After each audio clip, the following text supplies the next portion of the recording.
नमस्कार दोस्तों, स्वागत है आप सभी लोग का आपके अपने YouTube channel live study Allahabad पर। तो जैसा कि आपको पता है, प्रत्येक दिन शाम को 7 बजे से हम लोग इकोनॉमिक्स के प्रैक्टिस सेशन को देखते हैं और साथ ही साथ आप लोगों की इकोनॉमिक्स की दूसरी क्लास लाइव स्टडी इलाहाबाद के मोबाइल एप्लीकेशन पे देखने को मिलती है, जहां पे आपको इकोनॉमिक्स के अलग-अलग बैच देखने को मिलेंगे और अलग-अलग बैचेज में आपको आपके सिलेबस के अनुसार एक रणनीति के तहत इकोनॉमिक्स के सभी कंटेंट दिए जा रहे हैं, ताकि कम समय में बेहतर ढंग से आप इकोनॉमिक्स को सीख पाए, समझ पाए और सफलता को सुनिश्चित कर पाए।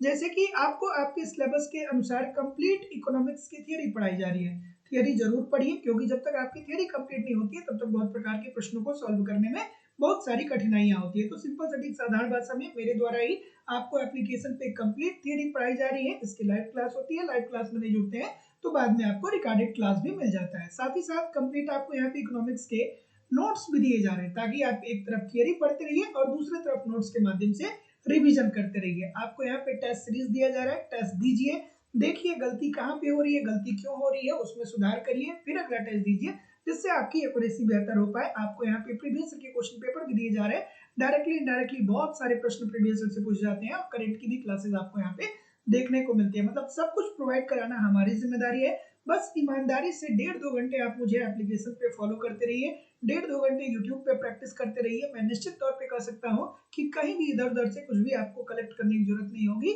और लाइफ टाइम की वैलिडिटी के साथ एडमिशन फीस केवल और केवल 2000 रुपए है।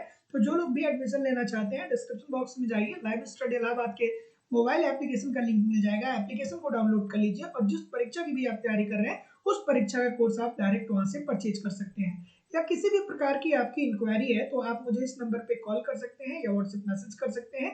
आपको इकोनॉमिक्स के सभी बैच मिल जाएंगे, जैसे उत्तर प्रदेश में TGT, PGT, GIC lecturer, LT grade. Bihar में आपको टीआरई 4.0 का बैच मिल जाएगा, बिहार में सेट का बैच मिल जाएगा। मध्य प्रदेश में वर्ग 1, मध्य प्रदेश में वर्ग 2, मध्य प्रदेश में वर्ग 3, मध्य प्रदेश में सेट के लिए अलग अलग बैच मिल जाएंगे। उत्तराखंड में प्रवक्ता के लिए, उत्तराखंड में एलटी ग्रेड के लिए, यूजीसी नेट छत्तीसगढ़ में सेट के लिए, Jharkhand TGT, Jharkhand PGT, D triple S भी अलग अलग राज्यों में असिस्टेंट प्रोफेसर, एमबीएस, केबीएस और अन्य परीक्षाओं के भी बैच आपको लाइव स्टडी इलाहाबाद के मोबाइल एप्लीकेशन पे मिल जाएंगे। सो ईमानदारी से जो लोग भी हमारे साथ जुड़ना चाहते हैं, आराम से आप एप्लीकेशन पे 1.5-2 घंटे मुझे फॉलो करिए, 1.5-2 घंटे यूट्यूब पे फॉलो करिए। कहीं भी इधर उधर से कुछ कलेक्ट करने की जरूरत आपको नहीं होने वाली है। So good evening everybody, good evening Harish ji, Khushi ji, Rajan Singh ji, Pushpa Devi जी, सुनीता शर्मा जी। ठीक है, बहुत सारे लोग क्लास को ज्वाइन कर लिए हैं, सबका नाम पढ़ना पॉसिबल नहीं है, लेकिन सभी लोग वीडियो को एक बार लाइक कर दीजिए। और अब हम लोग मूव करते हैं अपने सेशन की तरफ। और आज के सेशन का पहला प्रश्न आपके सामने ये रहा कि तकनीकी द्वैतवाद का अर्थ क्या होता है। पहला प्रश्न आपके सामने ये रहा कि तकनीकी द्वैतवाद का अर्थ क्या होता है। ठीक है, जैसे एक प्रश्न आप लोगों से पूछा जाता है कि मिश्रित अर्थव्यवस्था क्या होती है।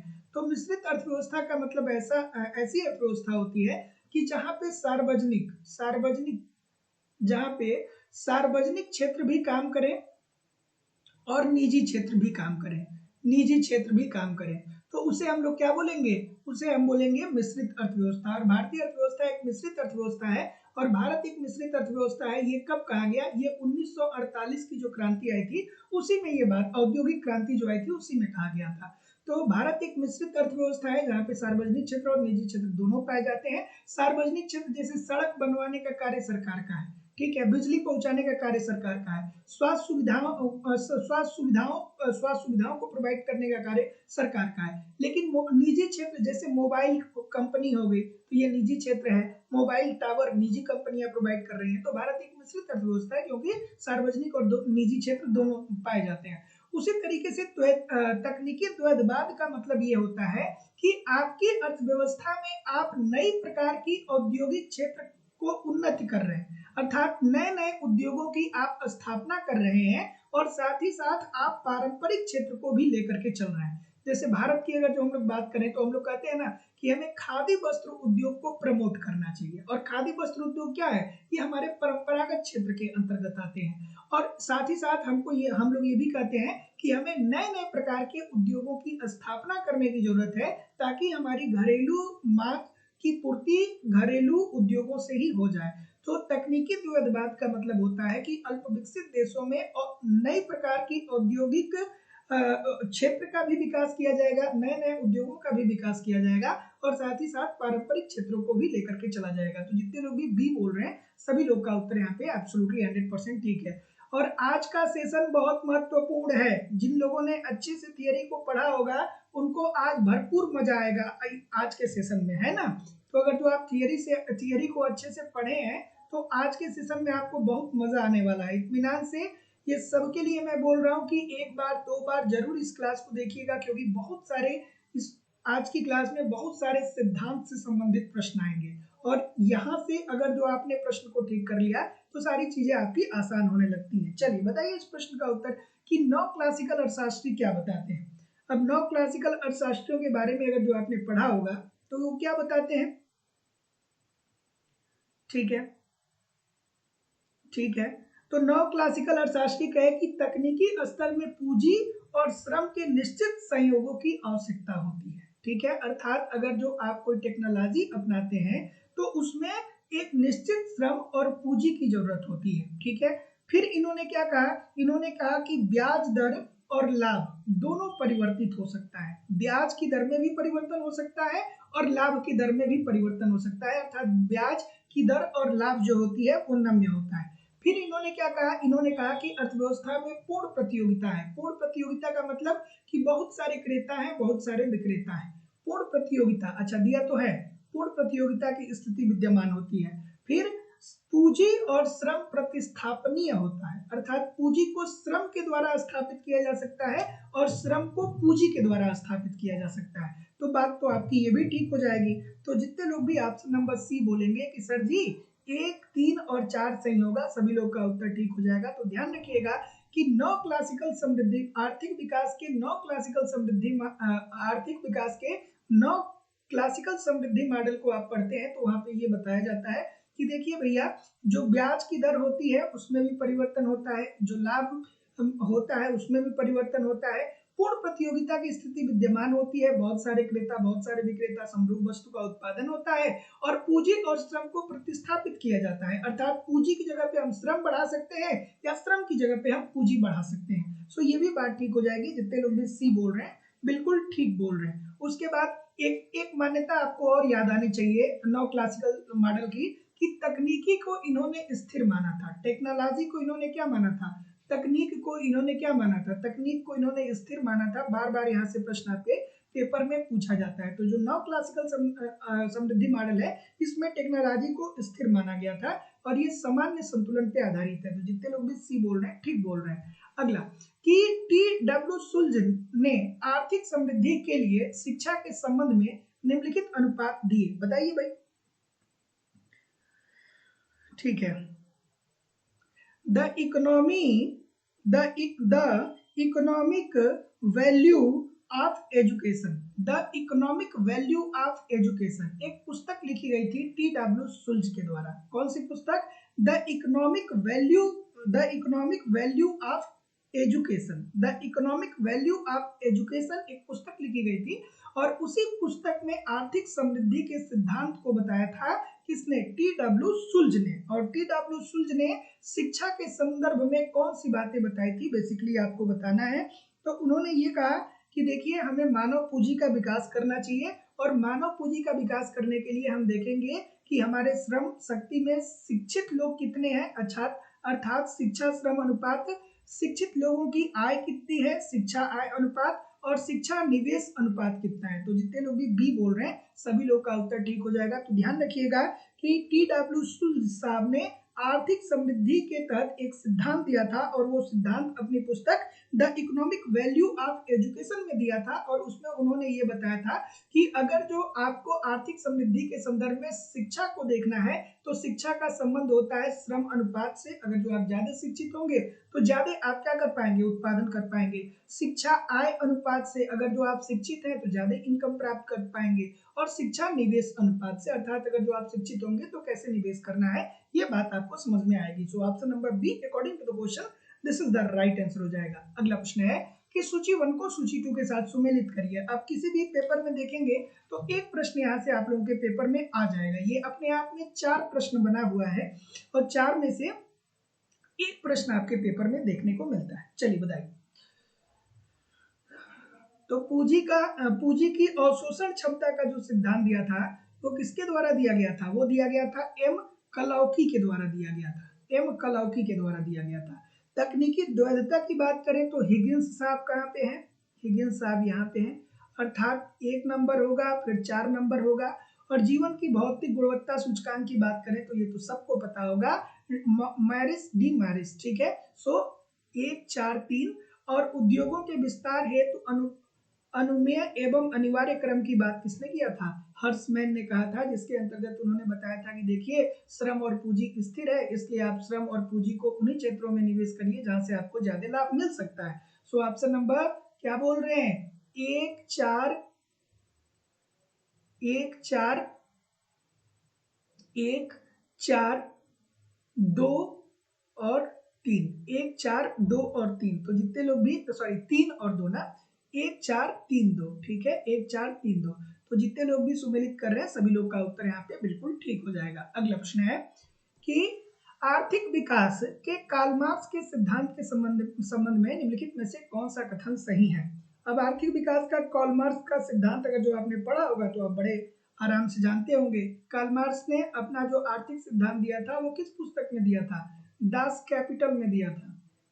प्रश्न पूछा जाता है कि दास कैपिटल किसकी रचना है? तो कार्ल मार्क्स की है। और कार्ल मार्क्स ने दास कैपिटल के अंतर्गत ही क्या किया था? आर्थिक विकास का मॉडल प्रस्तुत किया था, जिसके अंतर्गत उन्होंने बताया था कि देखिए समाज में 2 वर्ग हैं। उन्होंने क्या बोला? उन्होंने कहा कि देखिए एक जो समाज होता है ना, इस समाज में 2 वर्ग हैं। समाज में कितने वर्ग हैं? 2 वर्ग हैं। एक तरफ श्रमिक है अर्थात मजदूर है, एक तरफ क्या है? श्रमिक है अर्थात मजदूर है, जिसे उन्होंने सर्वहारा भी कहा। सर्वहारा, सर्वहारा या श्रमिक, सर्वहारा या श्रमिक कहा उन्होंने, ठीक है। और दूसरा वर्ग जो होता है वो उद्यमी होता है। दूसरा वर्ग क्या होता है? उद्यमी अर्थात पूंजीपति। पूंजीपति, पूंजीपति।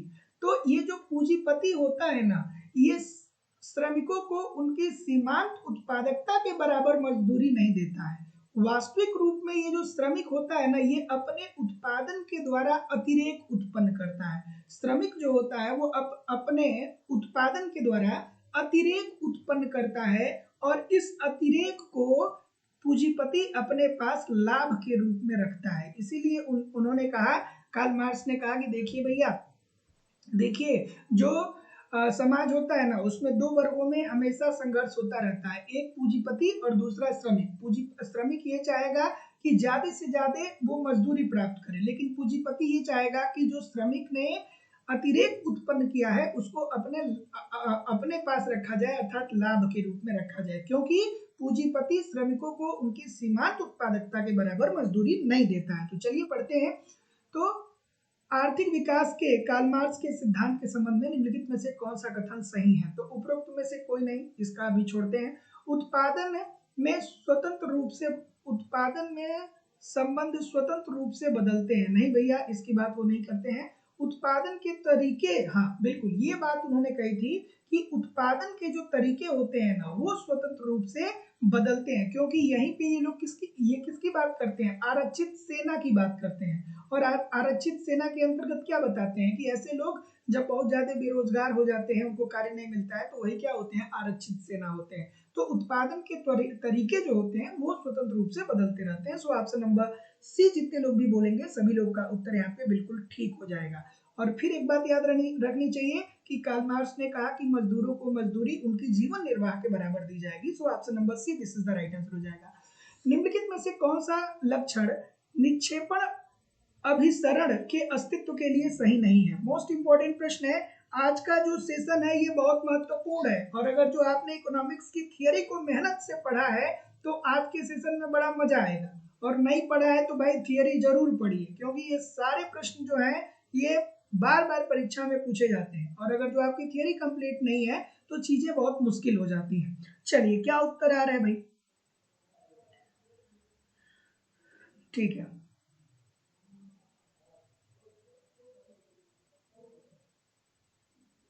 ठीक है। तो निक्षे निक्षे निरपेक्ष अभिसरण का मतलब क्या होता है? तो निरपेक्ष अभिसरण का मतलब ये होता है कि एक गरीब देश होगा और एक धनी देश होगा, ठीक है, एक गरीब देश होगा और एक धनी देश होगा। ध्यान से समझ लीजिएगा, एक गरीब देश होगा और दूसरा क्या होगा, धनी देश होगा। तो अगर जो गरीब देश और धनी देश दोनों में अगर जो हम लोग धनी देशों के मध्य बचत की दर, जनसंख्या की दर और तकनीकी दर को समान मान लिया जाए तो इसे ही निरपेक्षण अभिसरण कहते हैं, ठीक है। तो जितने लोग भी ऑप्शन नंबर सी बोलेंगे कि समान पूंजी श्रम अनुपात, सभी लोगों का उत्तर यहाँ पे बिल्कुल ठीक है। अर्थात निरपेक्ष अभिसरण, सॉरी ये क्या पूछ रहा है कि कौन सा गलत नहीं है।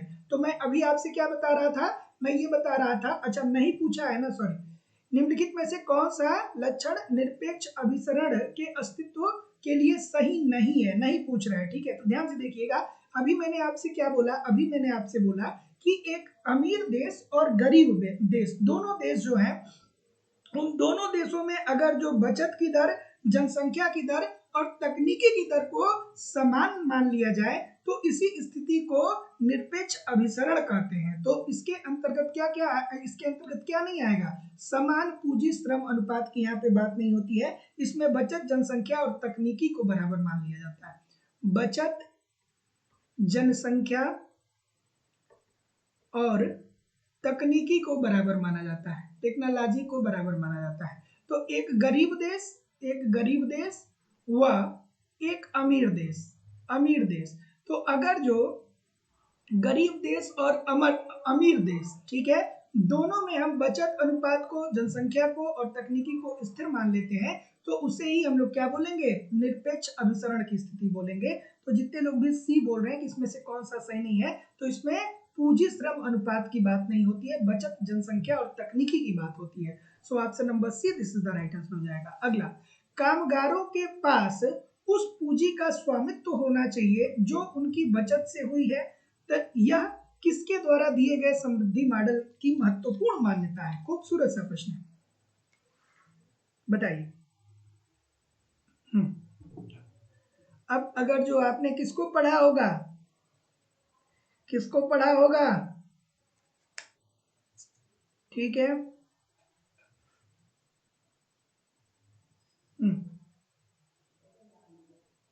तो जितने लोग भी ऑप्शन नंबर क्या बोलेंगे, पसीनेती बोलेंगे, सभी लोगों का उत्तर यहाँ पे बिल्कुल ठीक हो जाएगा। पसीनेती साहब ने ये स्टेटमेंट दिया कि कामगार के पास उस पूंजी का स्वामित्व होना चाहिए जो उसकी बचत से हुई है, ठीक है ना। तो option number A this is the right answer हो जाएगा। इसी सिद्धांत में वो अपनी मान्यता के अंतर्गत कहते हैं कि अर्थव्यवस्था में पूर्ण रोजगार की स्थिति विद्यमान है, राष्ट्रीय आय में मजदूरी और लाभ को सम्मिलित किया जाता है। फिर उन्होंने कहा कि श्रमिक मजदूरों को उसकी श्रम के योगदान के आधार पे उन्हें लाभ दिया जाता है। तो जितने लोग भी ऑप्शन नंबर ए बोल रहे हैं सभी लोगों का उत्तर यहाँ पे बिल्कुल ठीक हो जाएगा कि कामगारों के पास उस पूंजी का स्वामित्व होना चाहिए जो उसकी बचत से हुई है। ये पसीनेती मॉडल के अंतर्गत बात बताई गई है। अगला प्रश्न है कि लेविस मॉडल के अनुसार दोहरी अर्थव्यवस्था केवल तभी बढ़ती है जब, अच्छा सा प्रश्न है, क्या उत्तर आ रहा है, ठीक है, क्या उत्तर आ रहा है, लेविस मॉडल के अनुसार दोहरी अर्थव्यवस्था केवल तभी बढ़ती है जब, तो आर्थर लेविस ने कौन सा सिद्धांत दिया, श्रम की असीमित आपूर्ति का सिद्धांत, श्रम की असीमित आपूर्ति का सिद्धांत, आपूर्ति का सिद्धांत, ठीक है, सिद्धांत। तो लेविस ने श्रम की आपूर्ति का सिद्धांत दिया था और इस सिद्धांत में उन्होंने क्या बताया था, इस सिद्धांत में उन्होंने क्या बताया था, तो उन्होंने ये बताया था कि देखिए जो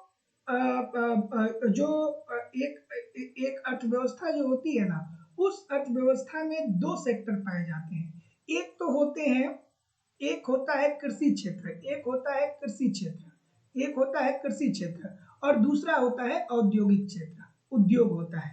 तो कृषि में श्रम की सीमांत उत्पादकता शून्य होने के कारण कृषि में प्रचंड बेरोजगारी, अदृश्य बेरोजगारी पाई जाती है। तो इसलिए कृषि में श्रम का अतिरेक पाया जाता है। श्रम का क्या पाया जाता है? अतिरेक पाया जाता है। तो ऐसी स्थिति में अगर जो देश का विकास करना है तो कृषि में जो श्रम का अतिरेक है इसे उद्योगों की तरफ आप क्या कर दीजिए? पलायित कर दीजिए। और जैसे ही कृषि में श्रम का अतिरेक खत्म हो जाएगा, उद्योग में मानव पूंजी आ जाएगी, और मानव पूंजी आ जाएगी तो देश का क्या होने लगेगा? विकास होने लगेगा, क्योंकि लोग उद्योगों में जाकर के उत्पादकता के स्तर को बढ़ाएंगे। सो ऑप्शन नंबर, जितने लोग भी क्या बोल रहे हैं? ए बोल रहे हैं कि आधुनिक सेक्टर पारंपरिक सेक्टर के सापेक्ष अपना हिस्सा बढ़ाता है। सभी लोगों का उत्तर यहाँ पे एब्सोल्युटली 100% ठीक है। तो ध्यान रखिएगा कि आर्थर लेविस ने कौन सा मॉडल दिया था? तो आर्थर लेविस ने श्रम की असीमित आपूर्ति का सिद्धांत दिया था, जिसके अंतर्गत उन्होंने कहा था कि अर्थव्यवस्था में दो क्षेत्र हैं, एक कृषि है और दूसरा उद्योग है। कृषि में श्रम का अतिरेक पाया जाता है, अर्थात बहुत लोग ऐसे रहते हैं जिनका कृषि में लगे रहने और ना लगे रहने से उत्पादकता पे कोई असर नहीं पड़ता है। तो ऐसी स्थिति में जो कृषि का अतिरेक है उसे आप उद्योगों की तरफ पलायित करिए, उद्योगों की तरफ भेजिए, और जैसे ही कृषि में श्रम का अतिरेक खत्म हो जाएगा, आपका देश आर्थिक विकास के पथ पे अग्रसर हो जाएगा। अर्थात आधुनिक सेक्टर पारंपरिक सेक्टर के सापेक्ष अपनी हिस्सा को बढ़ाता है। मतलब पारंपरिक सेक्टर क्या हो गया? पारंपरिक सेक्टर आपका कृषि हो गया, और आधुनिक सेक्टर क्या हो गया? आधुनिक सेक्टर आपका उद्योग हो गया। इजी सी बात है। सो ऑप्शन नंबर ए।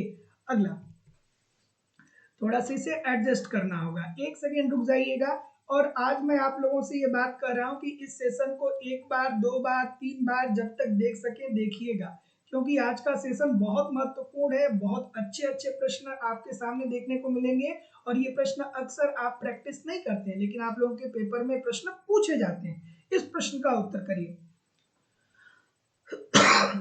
इस प्रश्न का उत्तर करिए। अब देखिए, अगर जो आपने इस प्रश्न थियरी को पढ़ा होगा तो आप कर पाएंगे, नहीं पढ़ा होगा तो नहीं कर पाएंगे, ठीक है ना। आंद्रे गुदर फ्रैंक की बात हो रही है, आंद्रे फ्रैंक की बात हो रही है। और हम आंद्रे फ्रैंक ने निर्भरता परक सिद्धांत दिया था। उन्होंने कौन सा सिद्धांत दिया था? निर्धनता परक सिद्धांत दिया था। और वो सिद्धांत किस पुस्तक में दिया था? डिपेंडेंसी थियरी में दिया था। डिपेंडेंसी थियरी में दिया था। उनके अनुसार कहा कि ठीक है, उन्होंने उन्होंने तीन बातें कही थी। उन्होंने कहा कि जो निम्न आर्थिक क्रियाकलाप होते हैं उसमें अल्प विकसित देशों का योगदान तीन तरीके से होता है। वो कौन कौन सा तीन तरीका है? तो पहला, गांव से विदेशी प्रधानता वाले शहरी परिश्रमों में प्रवास करने वाले कामगार। मतलब लोग गांव से क्या करते हैं? शहरों की तरफ प्रवास करते हैं कार्य करने के लिए। कारखानों और खानों एवं बगानों में काम करने के लिए अकुशल श्रमिक बल का निर्माण करना, ये भी बात आपकी सही है। और देश उद्यमों को प्रौद्योगिकी रूप से अधिक उन्नति वैश्विक अनुषंगी कंपनियों से प्रतिस्थापित करता है। बात ये भी ठीक है। और अल्प विकसित अर्थव्यवस्था को विकासशील देशों के साथ व्यापार करने और निवेश करने पर रोक देना। नहीं, ये बात गलत हो जाएगी। तो जितने लोग भी सी बोल रहे हैं सभी लोग का उत्तर यहाँ पे एब्सोल्युटली 100% ठीक है। अब देखिए, अगर जो आंद्रे फ्रैंक को आपने नहीं पढ़ा होगा ना तो इस प्रश्न को आप समझ नहीं पाएंगे। अगर जो आपको 2 घंटा भी दे दिया जाएगा तो इस प्रश्न को आप नहीं कर पाएंगे। इसीलिए मैं आप लोगों से बोलता हूँ कि एप्लीकेशन पे जो थियरी की क्लास चलती है उसको जरूर देखा करिए, क्योंकि मेरे द्वारा लाइव स्टडी इलाहाबाद के मोबाइल एप्लीकेशन पे कंप्लीट सिंपल सटीक साधारण भाषा में पूरी थियरी आपको पढ़ाई जा रही है। ईमानदारी से थियरी फॉलो करिए, नोट्स फॉलो करिए। नोट्स में खुद के हैंड राइटिंग का दे रहा हूँ। टेस्ट सीरीज दीजिए, गलतियों को पहचानिए, सुधार करिए, प्रीवियस ईयर पढ़िए, करंट पढ़िए, सारी चीजें दी जा रही है। बस ईमानदारी से 1.5-2 घंटे वहाँ, 1.5-2 घंटे एप्लीकेशन पे फॉलो करिए, सारी चीजें कवर हो जाएंगी। लाइफ टाइम की वैलिडिटी के साथ एडमिशन फीस केवल 2000 रुपए है। तो जो लोग भी एडमिशन लेना चाहते हैं डिस्क्रिप्शन बॉक्स में जाकर के एप्लीकेशन को डाउनलोड करके जिस परीक्षा की भी आप तैयारी करें उस परीक्षा या कोर्स परचेज कर सकते हैं। या किसी भी प्रकार की इंक्वायरी के लिए आप मुझे इस नंबर पे कॉल या व्हाट्सएप मैसेज कर सकते हैं। कोई भी समस्या आपकी आए एप्लीकेशन से भी तो आप इस नंबर पे कॉल या व्हाट्सएप मैसेज कर सकते हैं। क्या उत्तर आ रहा है भाई? नव क्लासिकल समृद्धि मॉडल में किस बचत फलन का प्रयोग किया गया? अब बताइए, कितना खूबसूरत सा प्रश्न है। खूबसूरत सा है कि नहीं है? खूबसूरत सा है कि नहीं है? तो जितने लोग भी ऑप्शन नंबर बी बोल रहे हैं कि समानुपातिक बचत फलन की बात की गई है। सभी लोग का उत्तर यहाँ पे बिल्कुल ठीक है। तो अगर जो नव क्लासिकल समृद्धि मॉडल पढ़ेंगे तो उसमें क्या कहा गया कि देखिए भैया आपको बचत बढ़ाने होंगे, क्योंकि जब बचत बढ़ाएंगे तो उससे निवेश बढ़ेगा, निवेश बढ़ेगा तो उससे आपके देश की आर्थिक विकास में उससे आपके देश में आर्थिक विकास होगा। तो न्यू क्लासिकल समृद्धि मॉडल में किस बचत फलन का प्रयोग किया जाता है? तो समानुपातिक बचत फलन का। So option number B according to the question this is the right answer हो जाएगा। अगला प्रश्न है कि बिग पुश सिद्धांत का मूल तर्काधार निम्नलिखित में से किस विचार पे आधारित है? अब आपने बहुत बार पढ़ा होगा कि बड़े धक्के का सिद्धांत या बिग पुश थ्योरी किसने दिया था? तो रोजेस्टीन रोडान के द्वारा दिया गया था। बिग पुश थ्योरी किसके द्वारा दिया गया था? रोजेस्टीन रोडान के द्वारा दिया गया था, जिसके अंतर्गत उन्होंने क्या कहा था? उन्होंने कहा था कि अगर जो कोई अल्प विकसित देश है, अगर जो कोई देश अल्प विकसित है, तो अल्प विकसित देश में लोगों की प्रति व्यक्ति आय बहुत न्यूनतम होती है।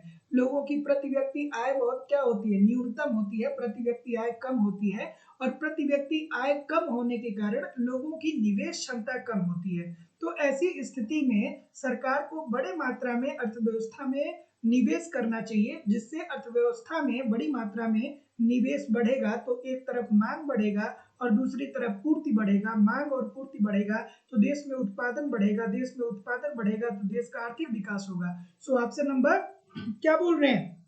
और साथ ही साथ ये तीन प्रकार की अविभाज्यताओं की बात करते हैं। उत्पादन की अविभाज्यता, उत्पादन की अविभाज्यता की बात करते हैं, मांग की अविभाज्यता की बात करते हैं, मांग की अविभाज्यता की बात करते हैं, और साथ ही साथ बचत की पूर्ति, बचत की पूर्ति की अविभाज्यता की बात करते हैं। बचत पूर्ति की अविभाज्यता की बात करते हैं।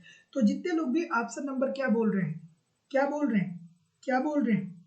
क्या बोल रहे हैं? बी बोल रहे हैं ना, वाह्य मितव्ययता। सभी लोगों का उत्तर यहाँ पे एब्सोल्युटली 100% ठीक हो जाएगा, जिसके अंतर्गत बिग पुश थ्योरी के अंतर्गत रोजेस्टीन रोडान ने कहा कि देखिए अल्प विकसित देशों में लोगों की प्रति व्यक्ति आय कम होती है, इसलिए लोगों की निवेश कम होती है। तो ऐसी स्थिति में सरकार को क्या करना चाहिए? बाह्य रूप से बड़ी मात्रा में निवेश को बढ़ाना चाहिए, जिससे अर्थव्यवस्था में मुद्रा पूर्ति बढ़ेगी, शिक्षा, स्वास्थ्य, परिवहन, सड़क सब कुछ बेहतर होगा। इससे निजी निवेश में वृद्धि आएगी, निजी निवेश में वृद्धि आएगी तो लोग वस्तुओं की मांग को करेंगे, और वस्तु की जब मांग होगी तो पूर्ति भी बढ़ेगा, मांग पूर्ति बढ़ेगा तो वित्तीय क्रियाएं संचालित होंगी, देश में उत्पादकता का स्तर बढ़ेगा, राष्ट्रीय आय बढ़ेगी, राष्ट्रीय आय बढ़ेगी, लोगों की प्रति व्यक्ति आय बढ़ेगी, प्रति व्यक्ति आय बढ़ेगी, देश का आर्थिक विकास होगा। So option number B this is the right answer हो जाएगा। अगला प्रश्न आपके सामने ये रहा कि कल्याण अर्थशास्त्र के पहले मौलिक प्रयोग के लिए अपेक्षित है। अच्छा सा प्रश्न है, बताइए। कल्याण अर्थशास्त्र, तो अब इकोनॉमिक्स के अंतर्गत एक यूनिट बनता है कल्याणकारी अर्थशास्त्र। तो कल्याणकारी अर्थशास्त्र क्या होता है? तो कल्याणकारी अर्थशास्त्र अर्थशास्त्र की वह शाखा है जिसके अंतर्गत मानव के आर्थिक कल्याण का अध्ययन किया जाता है। जहाँ पे हम लोग मार्शल को पढ़ते हैं, जहाँ पे हम लोग पीगू को पढ़ते हैं, जहाँ पे हम लोग पैरेटो को पढ़ते हैं, जहाँ पे हम लोग हिग्स को पढ़ते हैं, जहाँ पे हम लोग सीटोवास्की को पढ़ते हैं कि नहीं पढ़ते हैं? तो कल्याणकारी अर्थशास्त्र अर्थशास्त्र की वह शाखा है जिसके अंतर्गत मानव के आर्थिक कल्याण का अध्ययन किया जाएगा। और इस यूनिट के अंतर्गत हम लोग मार्शल, पीगू, सीटोवास्की, ठीक है, पैरेटो, हिग्स, इन सभी लोगों को पढ़ते हैं। और ये सभी लोग क्या कहते हैं? ये कहते हैं कि उत्पादक और उपभोक्ता कीमत स्वीकार करने वाले हों, ठीक है, उत्पादक और उपभोक्ता दोनों क्या हो? कीमत स्वीकार करने वाले हों। अर्थव्यवस्था उपयोगिता संभावना वक्र के किसी बिंदु पे काम कर रही है, अर्थात जो उपभोक्ता है वो अपनी उपयोगिता को अधिकतम कर रहे हैं कि प्रत्येक वस्तु के लिए प्रभावी बाजार हो। बिल्कुल ठीक है। तो जितने लोग भी ऑप्शन नंबर डी बोल रहे हैं सभी लोग का उत्तर यहाँ पे बिल्कुल सही हो जाएगा। Option number D according to the question this is the right answer हो जाएगा। अगला,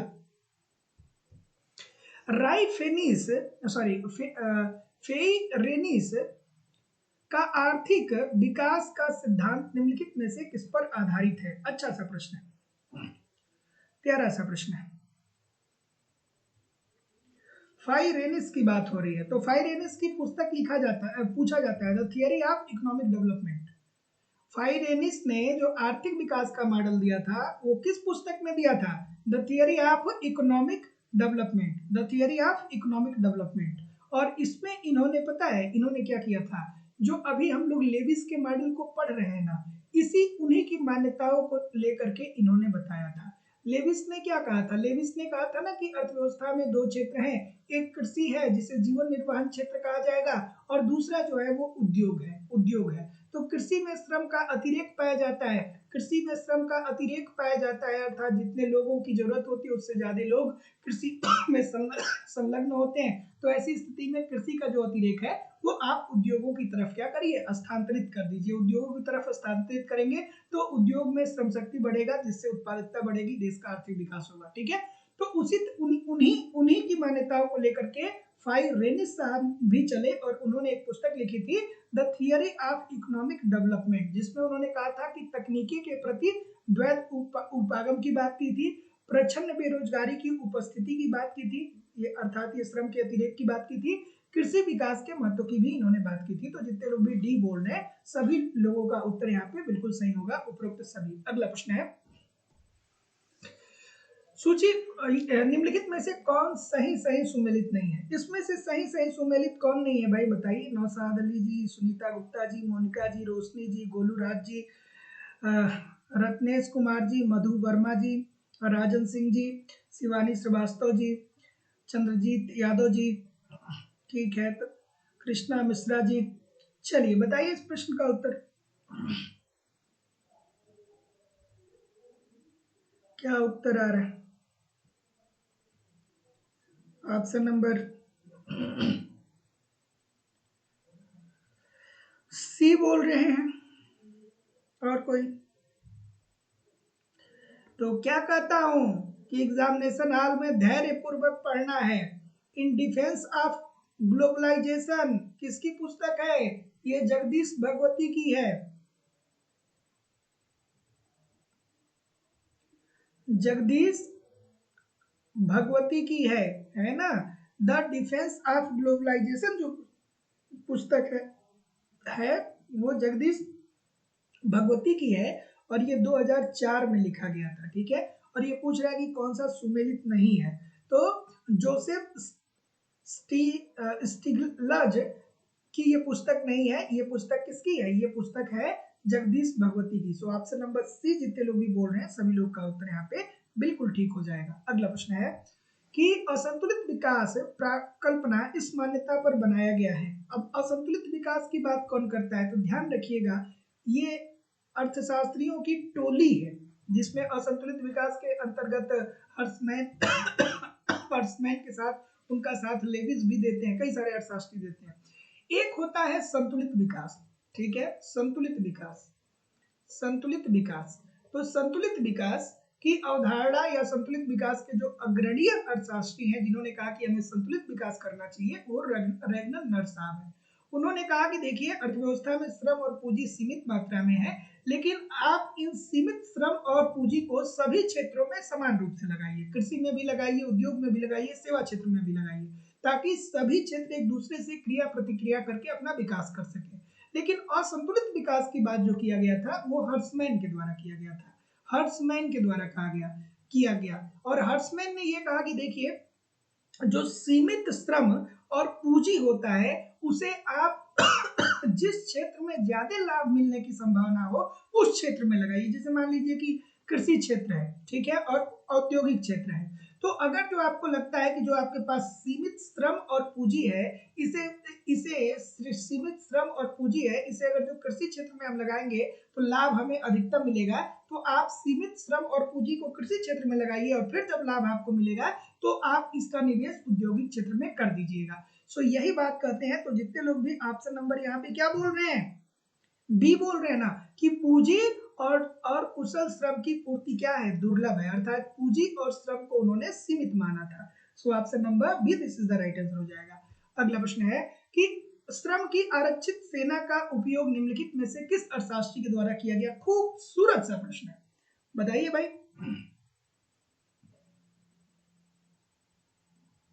ठीक है,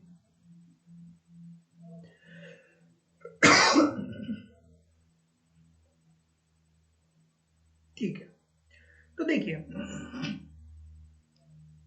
देखिए जो कार्ल मार्क्स साहब थे उन्होंने श्रम की आरक्षित सेना की बात की थी, और उन्होंने क्या कहा था? उन्होंने ये कहा था, ध्यान से सुन लीजिएगा, उन्होंने ये कहा था कि जो पूंजीपति होता है ना, या जो उद्योगपति होता है, वो क्या करता है, वो शोषण को बढ़ाता है। वो क्या करता है कि शोषण को बढ़ाता है। शोषण बढ़ाने का मतलब ये है कि श्रमिकों की सीमांत उत्पादकता के बराबर वो श्रमिकों को मजदूरी नहीं देता है। वो श्रमिकों को मजदूरी नहीं देता है।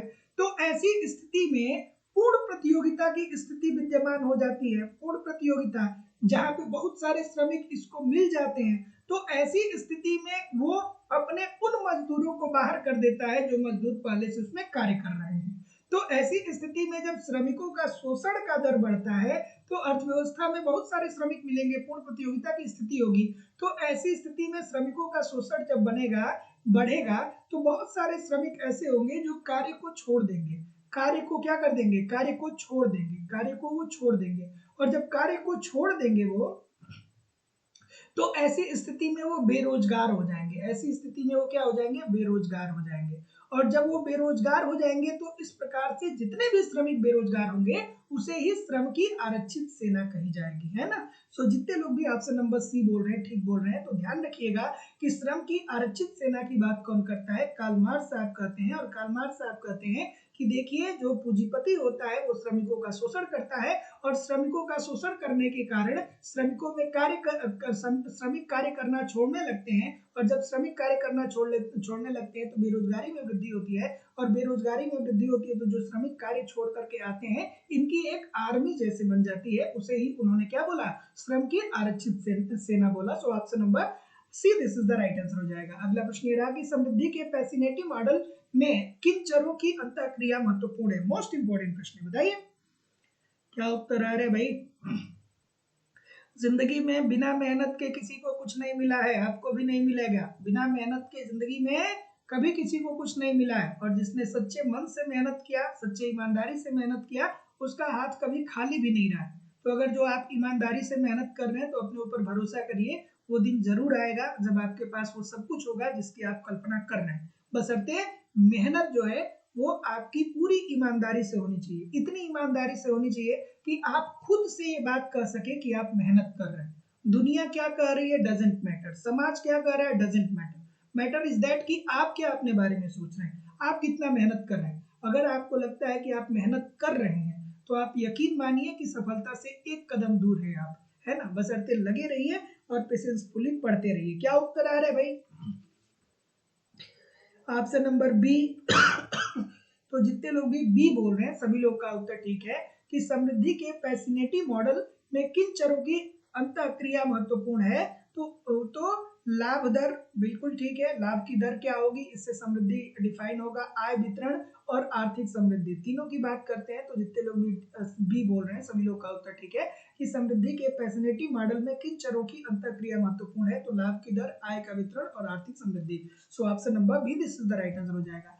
अगला प्रश्न कि निम्नलिखित में से कौन सोलो के समृद्धि मॉडल द्वारा प्रदर्शित सम्मिलन का कारण है। सोलो का समृद्धि मॉडल का बेसिकली अगर जो आपको मान्यता पता होगा, तो इस प्रश्न को आप कर पाएंगे। सोलो ने क्या कहा, ठीक है, सोलो ने हैरेट डोमर मॉडल का ही विस्तार किया है कि नहीं है।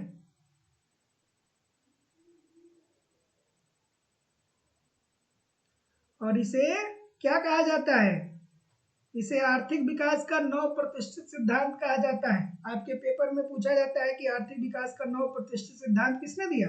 तो आर्थिक विकास का 9 प्रतिष्ठित सिद्धांत जो दिया गया, वो सोलो साहब के द्वारा दिया गया, अर्थात इसी सोलो मॉडल की बात हो रही है। तो ध्यान रखिएगा कि सोलो के समृद्धि मॉडल द्वारा प्रदर्शित सम्मिलन का कारण क्या है।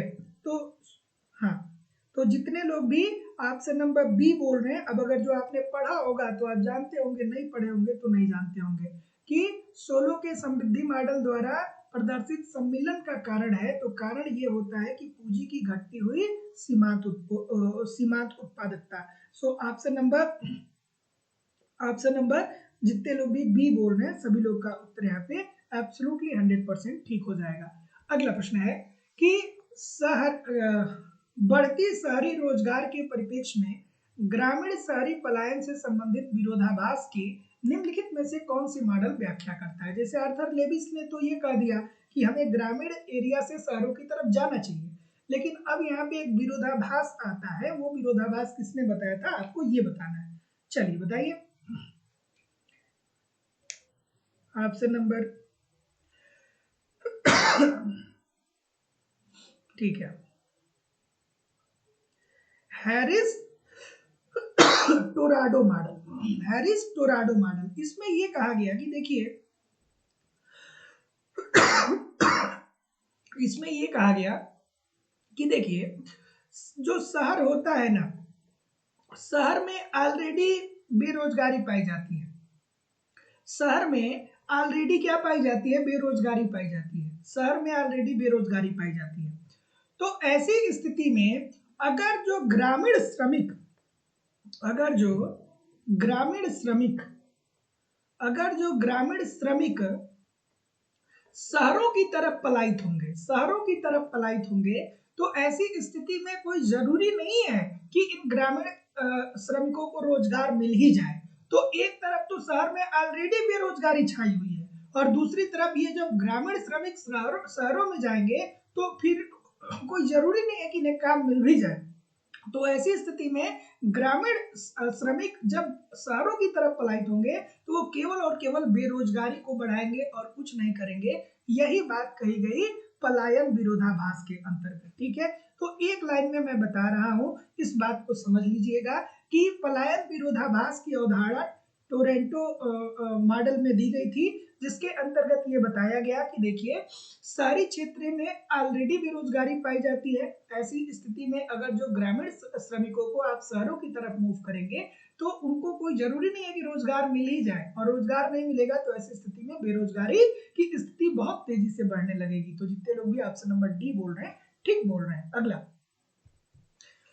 रोस्टो के आर्थिक विकास के 5 विभिन्न अवस्थाओं को निम्न प्रकार से श्रेणीबद्ध कीजिए। अब देखिए कितना प्यारा सही प्रश्न है ना। अब इस प्रश्न में घबराना नहीं है, एक शब्द हमारी सुन लीजिए ध्यान से, कॉन्सेप्ट समझ लीजिए। रोस्टो साहब ने एक पुस्तक लिखी थी जिसका नाम था the stages of economic growth. और उसमें उन्होंने कहा कि कोई भी देश है जब वो विकास करेगा ना तो वो 5 चरणों से होकर के गुजरेगा। कोई भी देश है तो अगर जो वो विकास करेगा तो वो 5 चरणों से होकर के गुजरेगा। हाँ, 5 चरणों से होकर के गुजरेगा। तो पहली जो चरण होगी वो होगी परंपरागत समाज की, अर्थात यहाँ पे ये कृषि अर्थव्यवस्था और कृषि पे आधारित अर्थव्यवस्था होगी। मांग और पूर्ति अपने न्यूनतम बिंदु पे होगा और लोग बहुत ज्यादा आर्थिक क्रिया नहीं करेंगे। जैसे अगर जो हम अल्प विकसित देशों की बात करें तो अल्प विकसित देश यही परंपरागत समाज की स्थिति में है। तो पहली कंडीशन तो ये हो जाएगी। जैसे हम लोग अफ्रीकी कॉन्टिनेंट के कुछ देशों को देखेंगे तो वहां की प्रति व्यक्ति आय $1 से भी कम है। तो ऐसी स्थिति में वहां पे कोई बहुत ज्यादा वित्तीय क्रिया नहीं हो रही है, तो हम कहेंगे कि वो देश जो है वो परंपरागत समाज की स्थिति में है, अर्थात कृषि प्रधान अर्थव्यवस्था है, मांग व पूर्ति कम है, वित्तीय क्रियाएं कम संचालित हो रही है। उसके बाद दूसरी अवस्था जो उन्होंने बताई वो क्या बताई, वो बताई उड़ान भरने से पूर्व की अवस्था, अर्थात आत्मस्फूर्ति से पूर्व की अवस्था, अर्थात उड़ान भरने की पूर्व अवस्था। अब अर्थव्यवस्था का धीरे धीरे थोड़ा बहुत विकास हो रहा है और अर्थव्यवस्था विकासशील अवस्था में जा रही है और अब थोड़ा बहुत मांग यहाँ प्रारंभ हो रहा है। फिर तीसरी कंडीशन वो बताते हैं कि आत्मस्फूर्ति की अवस्था, अर्थात उड़ान भरने की अवस्था। अब यहाँ पे मांग व पूर्ति दोनों संचालित हो रहा है। फिर चौथी अवस्था वो बताते हैं परिपक्वता की ओर अग्रसर, अर्थात अब अर्थव्यवस्था में क्या हो रहा है कि अर्थव्यवस्था में परिपक्वता आ रहा है। उसके बाद पांचवा अत्यधिक उपभोग का स्तर, और इसी स्तर को उन्होंने क्या कहा, समृद्धि का स्तर कहा। भारत किस अवस्था में है सभी लोग कमेंट करके बताइए। जैसे अगर जो हम लोग अमेरिका की बात करें तो अमेरिका 5वीं अवस्था में है। अमेरिका इस 5वीं अवस्था में होगी क्योंकि यहाँ पे अत्यधिक उपभोग हो रहा है या समृद्धि की अवस्था है। तो कोई भी अर्थव्यवस्था है जब वो विकास करेगी तो 5 चरणों से होकर के गुजरेगी। पहला आत्मस्फूर्ति से पहला परंपरागत समाज की स्थिति, दूसरा आत्मस्फूर्ति से पूर्व की अवस्था, तीसरा आत्मस्फूर्ति की अवस्था, चौथा परंपरागत परंपरागत समाज की ओर अग्रसर, और पांचवा अत्यधिक उपभोग या समृद्धि की अवस्था। तो जितने लोग भी ऑप्शन नंबर डी बोल रहे हैं सभी लोग का उत्तर यहाँ पे बिल्कुल ठीक हो जाएगा। 4, 1, 5 और 3 this is the right answer हो जाएगा। अगला प्रश्न, द्वय अंतराल मॉडल दो अंतरालों का तात्पर्य है। अब द्वय अंतराल मॉडल किसने दिया था, तो आपको पता होना चाहिए कि सर बार बार पूछा भी जाता है कि पेपर में कि द्वय अंतराल मॉडल किसने दिया था, तो द्वय अंतराल मॉडल चेनरी के द्वारा दिया गया था। बताइए।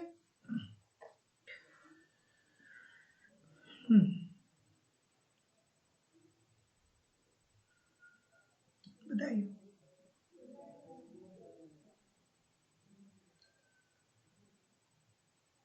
तो जितने लोग भी ऑप्शन नंबर क्या बोल रहे हैं, बचत अंतराल और औस्फितिकारी अंतराल, सभी लोगों का सॉरी बचत बाध्यता और विदेशी मुद्रा बाध्यता, सभी लोगों का उत्तर यहाँ पे बिल्कुल ठीक है। वो कहते हैं कि भैया क्या करिए, आप एक तरफ बचत करिए और दूसरी तरफ विदेशी मुद्रा की बाध्यता रखिए। अब देखिए मैं बार बार बोलता हूँ कि आप लोग थियरी जरूर पढ़िए। अब इस थियरी, इस सिद्धांत को आप नहीं पढ़े होंगे ना, तो अब एक लाइन में सारी चीजों को डिफाइन करना बड़ा मुश्किल हो जाता है ना। अगर जो मैं डिफाइन करने जाऊं तो पूरी क्लास लग जाएगी एक ही क्वेश्चन को डिस्क्राइब करने में। क्या उत्तर आ रहा है कि विकास का कॉलिन क्लार्क क्रम को तोड़ के भारत में किस क्षेत्र का विकास हुआ है, बताइए। ये भी इंपॉर्टेंट प्रश्न है।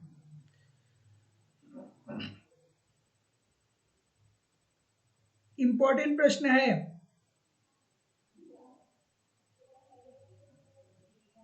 चलिए, तो देखिए कॉलिन क्लार्क का जो मॉडल है वो सबसे पहले ये बताता है कि हमारा जो प्राथमिक वस्तु होती है ना, उसका हमें विकास करना चाहिए, अर्थात हमें प्राथमिक क्षेत्र का विकास करना चाहिए। हमें क्या करना चाहिए, हमें प्राथमिक क्षेत्र का विकास करना चाहिए। प्राथमिक क्षेत्र का विकास करने का मतलब ये है कि हमें कृषि का विकास करना चाहिए, कृषि का विकास करना चाहिए और मत्स्य का विकास करना चाहिए। जब कृषि का विकास होगा, मत्स्य का विकास होगा, तो ऐसी स्थिति में उद्योगों में भी क्या आ जाएगी, समृद्धि आ जाएगी, उद्योग में समृद्धि आएगी। और जब उद्योग में समृद्धि आएगी तो वस्तुओं को बेचने के लिए सेवा की जरूरत ही सेवा क्षेत्र की जरूरत पड़ेगी ही पड़ेगी, तो फिर सेवा क्षेत्र का भी विकास होगा। तो जितने लोग भी ऑप्शन नंबर डी बोलेंगे सभी लोग का उत्तर यहाँ पे बिल्कुल ठीक हो जाएगा कि विकास के कालीन क्लार्क क्रम को तोड़ के भारत में किस क्षेत्र का विकास हुआ है, तो वो हुआ है सेवा क्षेत्र का। So option number D this is the right answer हो जाएगा। तो कॉलिन क्लार्क ने क्या बोला कि हमें पहले प्राइमरी सेक्टर का विकास करना चाहिए, कृषि और मत्स्य, ताकि हमें उद्योगों के लिए कच्चा माल मिल सके, उद्योगों का विकास होगा और फिर हम सेवा क्षेत्र का विकास करेंगे। सो option number D this is the right answer हो जाएगा। लेकिन भारत में देखिए तो औद्योगिक क्षेत्र और सेवा क्षेत्र के विकास को जो तुलना करेंगे तो सेवा क्षेत्र का विकास ज्यादा है। अगला प्रश्न आपके सामने ये रहा कि कार्ल मार्क्स के अनुसार समाज के विकास का सही क्रम क्या है। कार्ल मार्क्स ने क्या कहा कि विकास का सही क्रम क्या है, कमेंट करके बताइए। ऑप्शन नंबर, तो देखिए सबसे पहले तो वो बताते हैं कि दासता की स्थिति होती है। क्या होते हैं, दास व्यवस्था होती है। इब्राहिम लिंकन के बारे में आप लोगों ने बचपन में पढ़ा होगा। इब्राहिम लिंकन ने दास व्यवस्था को समाप्त करने में महत्वपूर्ण भूमिका निभाई, ठीक है। उसके बाद दासता जब खत्म हुई, मतलब लोगों को लोग क्या करते थे, अपना दास बना लेते थे और उनसे दिन भर रात भर काम करवाते थे। उसके बाद जब दास व्यवस्था समाप्त हुआ तो उसके बाद सामंती शासन आया, फिर सामंत आ गए, सामंत, ठीक है, सामंतवाद की स्थिति आ गई, सामंतवाद की स्थिति आ गई। उसके बाद जब सामंतवाद की स्थिति खत्म होती है तो फिर पूंजीवाद आ जाता है, पूंजीवाद, पूंजीवाद, और फिर पूंजीवाद के बाद क्या आता है, समाजवाद आ जाता है। समाजवाद का मतलब क्या होता है, समाजवादी अर्थव्यवस्था का मतलब क्या होता है, कमेंट करके बताइए। तो जितने लोग भी ऑप्शन नंबर सी बोल रहे हैं कि सर जी पहले नंबर पे दासता है, ठीक है, दूसरे नंबर पे सामंतवाद है, तीसरे नंबर पे पूंजीवाद है और चौथे नंबर पे समाजवाद है। समाजवाद क्या होता है, कमेंट करके बताइए। हम जब बताते हैं, जब थियरी आप एप्लीकेशन पे पढ़ते हैं तो वहां पे बताते हैं कि पूंजीवादी अर्थव्यवस्था क्या होती है, समाजवादी अर्थव्यवस्था क्या होती है, मिश्रित अर्थव्यवस्था क्या होती है, अल्प विकसित अर्थव्यवस्था क्या होती है, साम्यवादी अर्थव्यवस्था क्या होती है, सारी चीजें मैं एप्लीकेशन पे आप लोग को बताता हूँ। तो कमेंट करके बताइए। तो इस प्रश्न की बात अगर जो करें तो जितने लोग भी सी बोल रहे हैं कि बी, सी, डी और ए सभी लोग का उत्तर यहाँ पे बिल्कुल ठीक हो जाएगा। Option number see this is the right answer हो जाएगा। अगला कि वित्तीय द्वैतवाद सिद्धांत किसके द्वारा प्रतिपादित किया गया? वित्तीय द्वैतवाद की बात कौन करता है? हाँ, तो समाजवाद का मतलब होता है कि जो साधन है, देश के जो साधन है उस पे राज्य का स्वामित्व है। चलिए, देश के संसाधनों पे राज्य का स्वामित्व है, अर्थात लोगों का स्वामित्व है। क्या उत्तर आ रहा है भाई? वित्तीय द्वैतवाद, तो वित्तीय द्वैतवाद संगठित एवं असंगठित मुद्रा बाजार में विषम ब्याज दरों के साथ सह अस्तित्व स्थापित करता है। तो जितने लोग भी ऑप्शन नंबर क्या बोल रहे हैं, बी बोल रहे हैं, एच माइट, सभी लोग का उत्तर यहाँ पे बिल्कुल ठीक है। तो ध्यान रखिएगा, एक आप लोगों से पूछा जाता है वित्तीय द्वैतवाद, तो वित्तीय द्वैतवाद माइट साहब ने दिया था और इसके अंतर्गत कहा गया था कि यह संगठित एवं असंगठित मुद्रा बाजार के बीच विषम ब्याज दरों के साथ साथ सह अस्तित्व की ओर संकेत करता है। और दूसरा पूछा जाता है कि तकनीकी द्वैतवाद की अवधारणा किसने दी? तो तकनीकी द्वैतवाद की अवधारणा हिगिंस के द्वारा दिया गया था। ये दोनों बातें ध्यान रखिएगा, आप लोग के पेपर में पूछा जाता है। अगला, सोलो ने अपना मॉडल किसके विकल्प के रूप में निर्मित किया? अभी कुछ देर पहले मैं बोल रहा था ये बात आप लोगों को, ठीक है।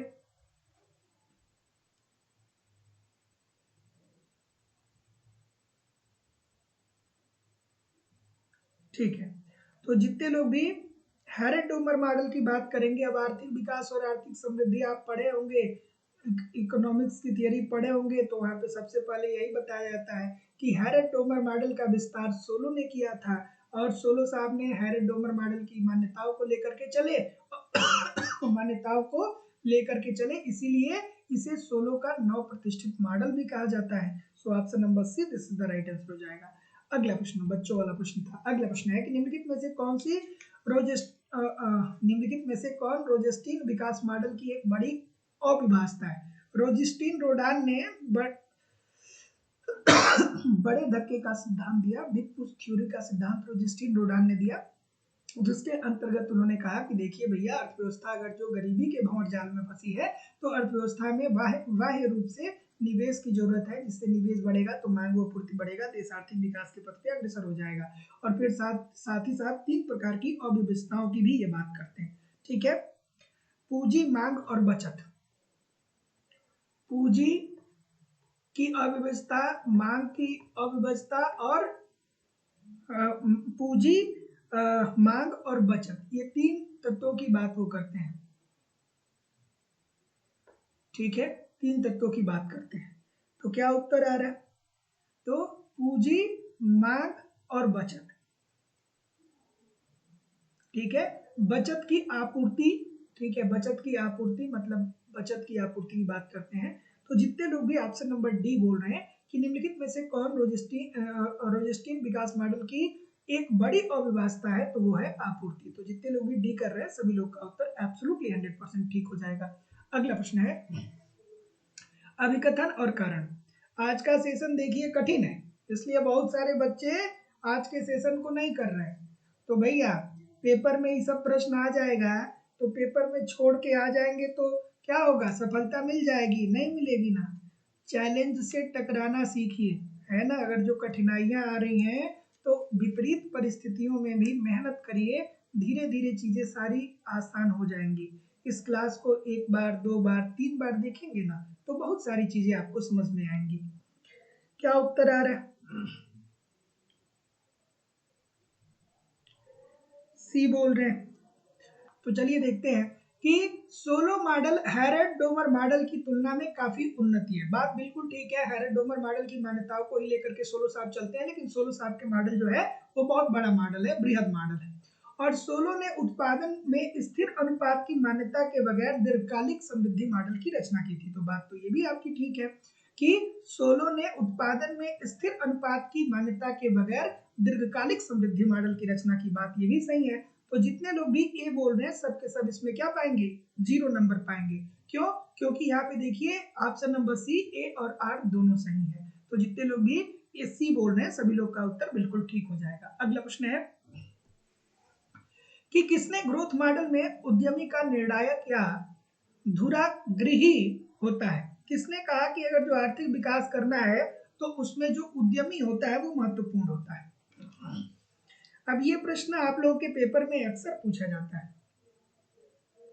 The theory of economic development किसकी पुस्तक है? The theory of economic development किसकी पुस्तक है? तो शुम्पीटर की पुस्तक है। और शुम्पीटर ने ही कहा था कि अगर जो देश का अगर जो आपको विकास करना है तो आपके देश में उद्यमी को नवप्रवर्तक होना चाहिए। नवप्रवर्तक, नवप्रवर्तक, नवप्रवर्तक मतलब इनोवेटिव होना चाहिए।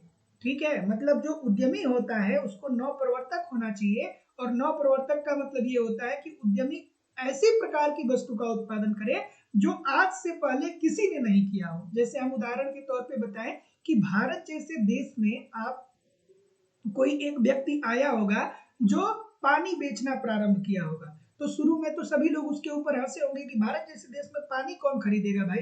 लेकिन देखिए, अगर जो देखेंगे तो जनसंख्या के हिसाब से विश्व में सबसे ज्यादा अगर जो पानी कहीं बिकता होगा तो भारत में बिकता होगा, क्योंकि भारत में क्या है, जनसंख्या बहुत है। तो ऐसी स्थिति में उद्यमी को नव प्रवर्तक होने चाहिए, नए नए आइडियाज लाने चाहिए। जैसे आपने देखा कि कोई ऐसा होगा जो कैप लेकर के आया, उसने देखा कि ठीक है लोगों को धूप लगता है तो हम कैप बना देंगे तो लोग इसकी मांग करेंगे। तो एक जो उद्यमी होना चाहिए वो नए नए आइडियाज के साथ आना चाहिए और ऐसे आइडियाज के साथ आना चाहिए जो जो पहले किसी ने इस प्रकार की वस्तु का उत्पादन नहीं किया हो, और इसी कारण से वो क्या करता है, लाभ कमाता है। तो जितने लोग भी बी बोल रहे हैं सभी लोग का उत्तर ठीक हो जाएगा। और इसके लिए उसे क्या करना चाहिए, इसके लिए जब वो उत्पादन करने जाएगा तो उसको पैसा भी तो चाहिए ना, तो पैसा वो क्या ले लेगा, बैंक से साख ले लेगा। जैसे देखिए, पहले कार में सनरूफ बहुत कम आता था, आता था कि नहीं आता था, बहुत कम आता था। लेकिन वर्तमान समय में देखिए कार की जितनी भी कंपनियां आप सनरूफ लेके चले आए, तो जो पुराने कार जिसके पास है वो भी अब एक बार चाहता है कि अरे यार पुराना वाला कार हटा देते हैं, सनरूफ वाला कार ले लेते हैं। तो ऐसी स्थिति में क्या हुआ, एक छोटा सा मॉडिफिकेशन हुआ कार में, ऊपर थोड़ा सा गैप बना दिया गया और वो अरबों खरबों रुपए का बिजनेस करेगा। तो वही होता है नवप्रवर्तक। So option number B this is the right answer हो जाएगा। अगला प्रश्न है कि आर्थिक विकास का क्लासिकल मॉडल किस पे जोड़ देता है? आर्थिक विकास का क्लासिकल मॉडल किस पे जोड़ देता है, बता दीजिए भाई।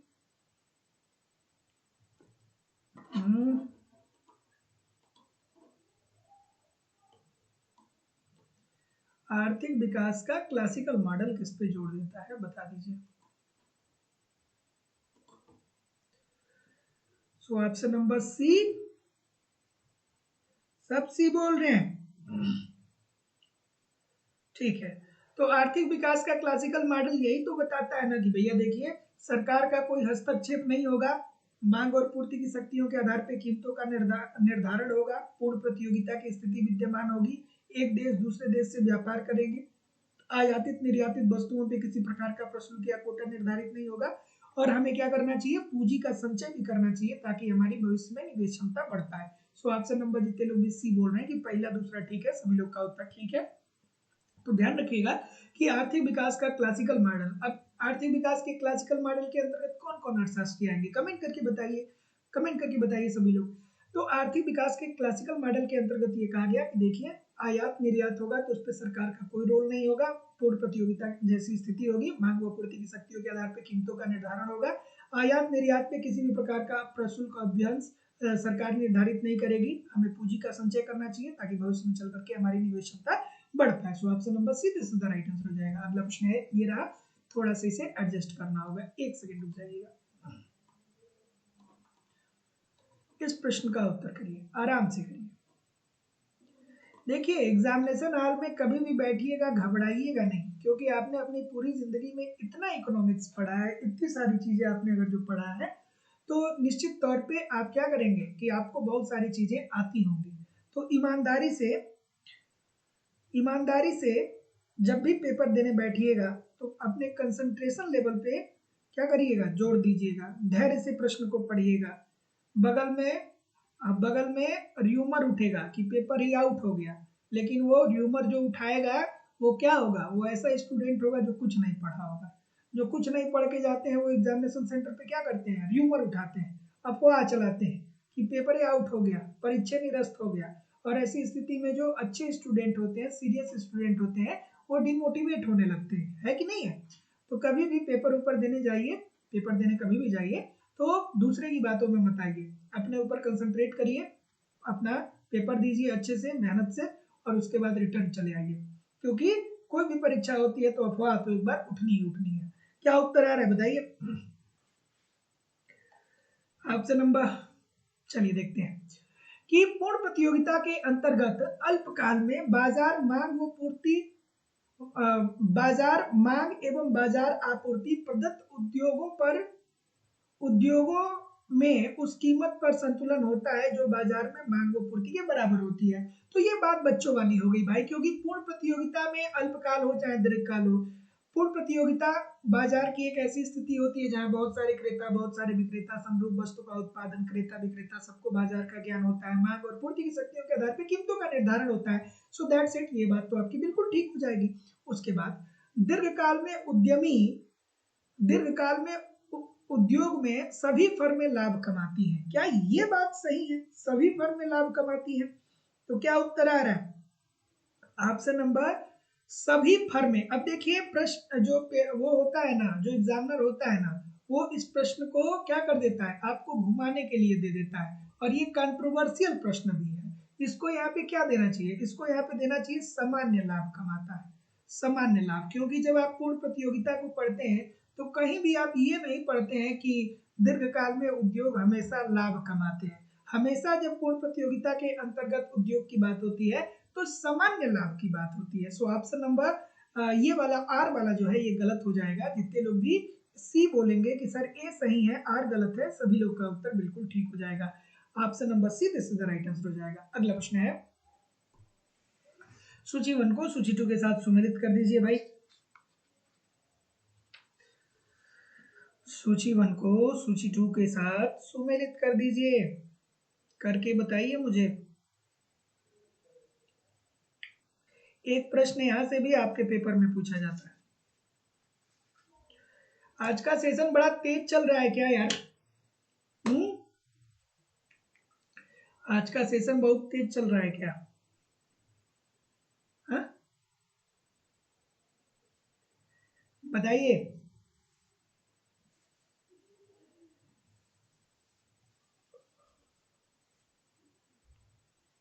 क्या उत्तर आ रहा है? क्रांतिक न्यूनतम प्रयास सिद्धांत, लेवेंस्टीन साहब क्या बोलते हैं कि एक देश की प्रति व्यक्ति आय जीवन निर्वाह के बराबर आके रुक जाती है, इसलिए लोगों की निवेश क्षमता कम हो जाती है, इसलिए सरकार को न्यूनतम मात्रा में अर्थव्यवस्था में निवेश की जरूरत होती है। ठीक है, उसके बाद तो न्यूनतम क्रांतिक प्रयास सिद्धांत लेवेंस्टीन साहब कहाँ पे है, 3 नंबर पे है। ठीक है, छुरीदार संतुलन कहाँ पे है भैया, हैरड साहब कहाँ पे है, यहाँ पे है। स्वर्ण युग की बात कौन करता है, तो स्वर्ण युग की बात जो करते हैं, एक सेकेंड एक सेकेंड एक सेकेंड, स्वर्ण युग की बात हो रही है, एक सेकेंड रुक जाइएगा। न्यूनतम क्रांतिक प्रयास सिद्धांत लेवेंस्टीन, छुरीदार, इसमें यार ऑप्शन गलत दिया है, इसमें ऑप्शन नंबर गलत दिया है ना। छुरीदार संतुलन आपका हैरड डोमर मॉडल हो जाएगा। स्वर्णिम युग की बात होगी तो ये स्वर्णिम युग की बात कौन करता है, स्वर्णिम युग की बात रॉबिन्सन करते हैं ना, रॉबिन्सन करते हैं। और बड़े धक्के का सिद्धांत बिग पुश थ्योरी रोजेस्टीन रोडान ने। ठीक है ना। सो जितने लोग भी सुमेलित कर रहे होंगे सबका उत्तर यहाँ पे बिल्कुल ठीक है। अगला प्रश्न है, विकास के क्लासिकल सिद्धांत के निम्नलिखित प्रतिपादकों को अनुवर्ती क्रम में व्यवस्थित करिए। ठीक है, क्या उत्तर आ रहा है ऑप्शन नंबर,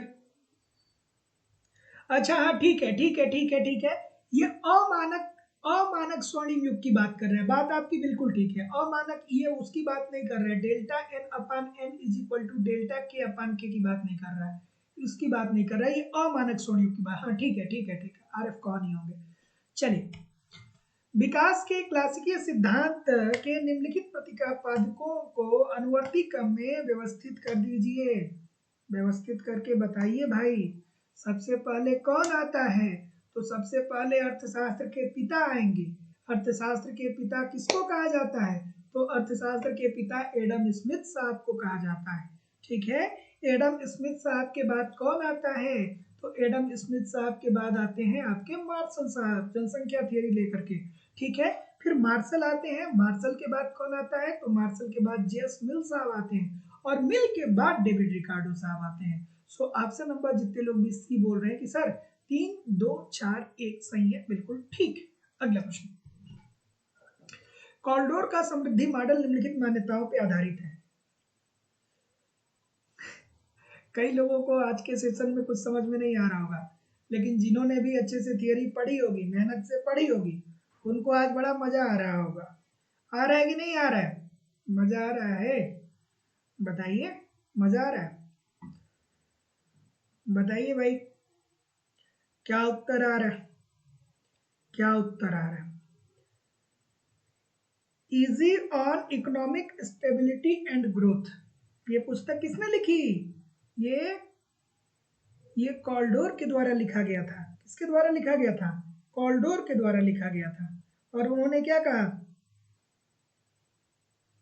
उन्होंने कहा था कि उत्पादन के 2 साधन होते हैं। अब कॉल्डोर के समृद्धि मॉडल को मैंने एप्लीकेशन पे पढ़ाया है। जो लोग भी एडमिशन लिए हैं, जाकर के आर्थिक समृद्धि और आर्थिक विकास के अंतर्गत जितने भी अर्थशास्त्रियों को पढ़ाए हैं उसका रिवीजन करिए। ठीक है, आर्थिक समृद्धि और आर्थिक विकास से संबंधित जितनी भी अवधारणा है, एडम स्मिथ, जेएस मिल, डेविड रिकार्डो, माल्थस, हेरेडोमर, सोलो, ठीक है, इन सभी लोगों को अच्छे से जा करके पढ़िए। आर्थिक विकास एवं आर्थिक समृद्धि यूनिट के अंदर ये टॉपिक आपका बनता है। तो अगर जो कॉल्डोर की बात करें तो कॉल्डोर ने क्या कहा कि उत्पादन के 2 साधन है, एक श्रम है, दूसरा पूंजी है।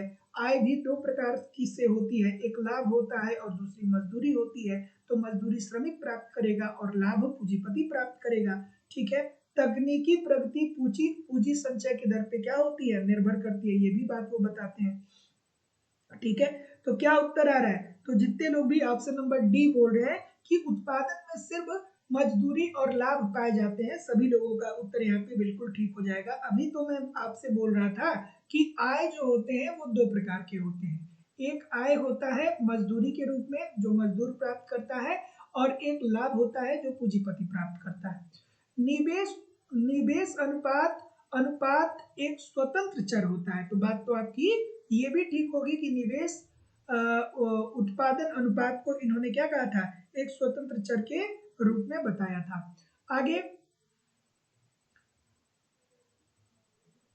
आगे एमपीएस और एमपीसी की बात होती नहीं, ये पूर्ण रोजगार से कम पे होते हैं, नहीं, ये भी बात गलत हो जाएगी। तो जितने लोग भी ऑप्शन नंबर डी बोलेंगे कि पहला और दूसरा सही होगा, सभी लोगों का उत्तर यहाँ पे बिल्कुल ठीक हो जाएगा। Option number D this is the right answer हो जाएगा। अगला, कि अभिकथन और कारण बता दीजिए भाई। अभिकथन और कारण। और जो लोग भी एप्लीकेशन पे थियरी की क्लास ज्वाइन करना चाहते हैं, आप डिस्क्रिप्शन बॉक्स में जाकर के एप्लीकेशन को डाउनलोड करके वहां से डायरेक्ट कोर्स परचेज कर सकते हैं। ईमानदारी से पढ़िए, कंप्लीट थियरी सिंपल सटीक साधारण भाषा में 250 क्लास के आसपास में देता हूँ उसमें, एक बैच में, उसमें पूरी इकोनॉमिक्स आपकी कवर हो जाती है। उसको ठीक से पढ़िए। नोट्स दिया जा रहा है, 1 घंटे रोज नोट्स को रिवाइज करिए। टेस्ट दिया जा रहा है, सप्ताह में 1 टेस्ट दीजिए, गलतियों को पहचानिए, उसमें सुधार करिए। प्रीवियस ईयर को पढ़िए, करंट भी प्रोवाइड किया जा रहा है, सारी चीजें प्रोवाइड की जा रही हैं। 1.5-2 घंटे एप्लीकेशन और 1.5-2 घंटे ईमानदारी से यूट्यूब पे पढ़ा करिए। ठीक है, तो जो लोग भी एडमिशन लेना चाहते हैं डिस्क्रिप्शन बॉक्स में जाइए, एप्लीकेशन का लिंक दिया गया, एप्लीकेशन को डाउनलोड करके वहां से डायरेक्ट कोर्स परचेज कर सकते हैं। लाइफ टाइम की वैलिडिटी के साथ एडमिशन फीस केवल और केवल 2000 रुपए है। और अगर जो किसी भी प्रकार की आपकी इंक्वायरी है, किसी भी प्रकार की कोई समस्या आ रही है, तो आप मुझे इस नंबर पे कॉल या व्हाट्सएप मैसेज भी कर सकते हैं। क्या उत्तर आ रहा है भाई? तो चलिए, इस प्रश्न की अगर जो बात करें तो किसी क्षेत्र में नव परिवर्तन या नवीनीकरण बिरले ही संबंधित क्षेत्र में नव परिवर्तनों को प्रोत्साहित करते हैं। तो बात तो बिल्कुल ठीक है भाई। अगर जो मैं किसी नई चीजों का इन्वेंट करूं, ठीक है, नई चीजों का इन्वेंट करूं, तो जाहिर सी बात है कि हमको देख करके बहुत सारे लोग आएंगे उन चीजों को करने के लिए। और उसके बाद एक बार नवप्रवर्तक का एक बार नवप्रवर्तक लाभकारी बन जाता है, तो अन्य उद्यमी झुंडनुमा गुच्छे में उसके पीछे पीछे चलते हैं। तो बात तो आपकी ये भी सही होगी ना, कि जैसे मान लीजिए कि एक बार किसी ने पानी का बाटल लेकर के आया, कोई पानी बेचना शुरू किया, तो उसके पीछे पीछे बहुत सारे लोग पानी बेचना शुरू कर दिए। तो एक बार कोई आप नई चीजों का इन्वेंट अगर जो कर देंगे, तो जाहिर सी बात है कि बहुत जब लोग देखेंगे उसको और देखेंगे तो बहुत सारे लोग वैसा काम करना चाहेंगे। सो जितने लोग भी ऑप्शन नंबर डी बोलेंगे इस प्रश्न का, सभी लोग का उत्तर यहाँ पे बिल्कुल ठीक हो जाएगा। ए और आर दोनों सही है। अगला, अब यहीं पे एक प्रश्न और आप लोग के पेपर में आता है। यहाँ पे एक शब्द का इस्तेमाल कर देता है कि यहाँ पे जो बिरले शब्द दिया है ना, इसको इसमें इस्तेमाल कर देता है। तो जब इसमें इस्तेमाल कर देता है तो फिर ये वाली बात गलत हो जाएगी। तो जितने लोग भी डी बोल रहे हैं सभी लोग का उत्तर यहाँ पे बिल्कुल ठीक हो जाएगा।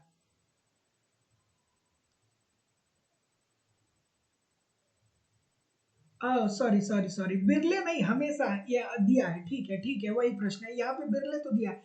बिरले नहीं होना चाहिए, हमेशा होना चाहिए, क्योंकि मनुष्य की ये क्या होती है, प्रवृत्ति ही तो होती है ना।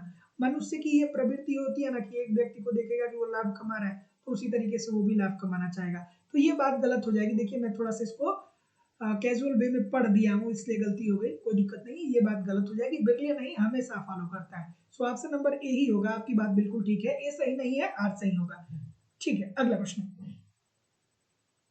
बिरले मतलब रेयरली। बिरले मतलब क्या, रेयरली, कभी कभार। हाँ ठीक है। संचय के स्वर्णिम नियम की सही व्याख्या निम्नलिखित में से कौन सी नहीं है? चलिए बताइए। ऑप्शन नंबर किसने दिया था? संचय के स्वर्णिम नियम को किसने दिया था? कोई कमेंट करके बताएगा? कोई कमेंट करके बता दो भाई। एडमंड फेलप्स साहब, एडमंड फेलिप्स साहब ने दिया था। और इन्होंने क्या बोला था?